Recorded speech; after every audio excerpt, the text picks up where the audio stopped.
What specific problem does the AIM model aim to address in the context of autoregressive image generation?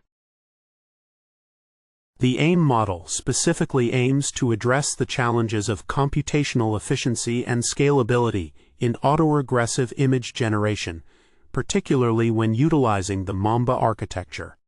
Traditional autoregressive models, including those based on transformers, face limitations due to their quadratic computational complexity concerning sequence length, which hinders their performance on high-dimensional visual data. AIM introduces a next token prediction paradigm with enhancements like the adaptive layer normalization method, ADALN group, which optimizes the balance between performance and parameter count. Additionally, AIM achieves state-of-the-art performance on the ImageNet 1K benchmark while maintaining significantly faster inference speeds compared to both transformer-based autoregressive models and diffusion models. This combination of efficiency and high-quality image generation positions AIM as a competitive solution in the field. How does the proposed AIM model work? Illustrate the working mechanism step by step, especially focusing on the role of the Mamba architecture and the newly introduced ADALN group.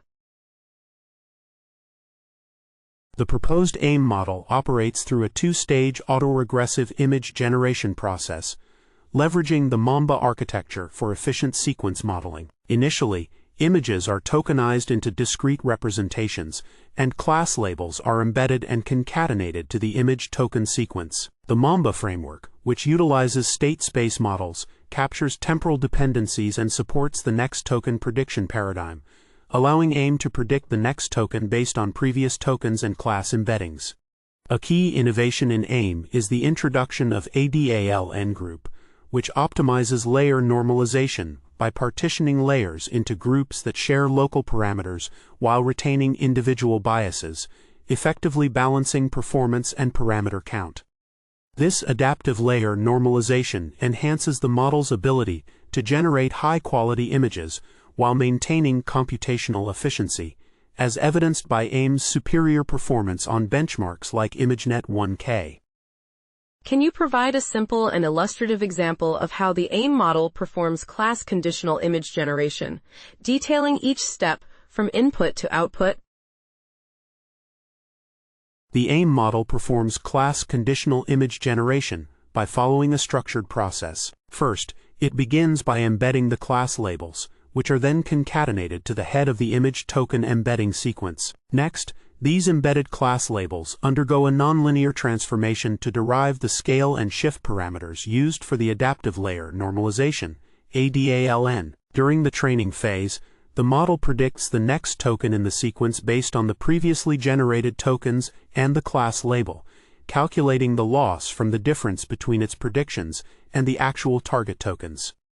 Finally, during inference, the model generates images by predicting tokens sequentially, guided by the class labels, resulting in high-quality images that reflect the specified class conditions.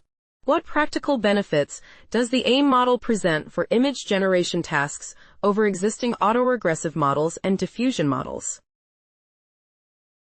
The AIM model presents several practical benefits for image generation tasks compared to existing autoregressive models and diffusion models. Firstly, AIM achieves a Frechet inception distance, FID, of 2.21 on the ImageNet 1K 256 x 256 benchmark, outperforming other transformer-based autoregressive models of similar scales and demonstrating significant competitiveness against diffusion models. Secondly, AIM's smallest scale model achieves a FID of 3.5 with only 148 M parameters, which is more efficient than other models requiring over twice the parameter count for comparable results. Additionally, AIM offers significantly faster inference speeds than both transformer-based autoregressive models and diffusion models, enhancing its practicality for real-time applications. Lastly, the incorporation of the novel ADALN group method optimizes the balance between performance and parameter count, making AIM more efficient in terms of memory usage while maintaining high-quality image generation. How was the performance of the AIM model validated in the experiments, and what benchmarks or metrics were employed to showcase its effectiveness? The performance of the AIM model was validated through experiments conducted on the ImageNet 1K256x256 dataset, where it was evaluated using the Frechet inception distance, FID, as the primary metric, alongside secondary metrics such as the inception score, AS, precision, and recall.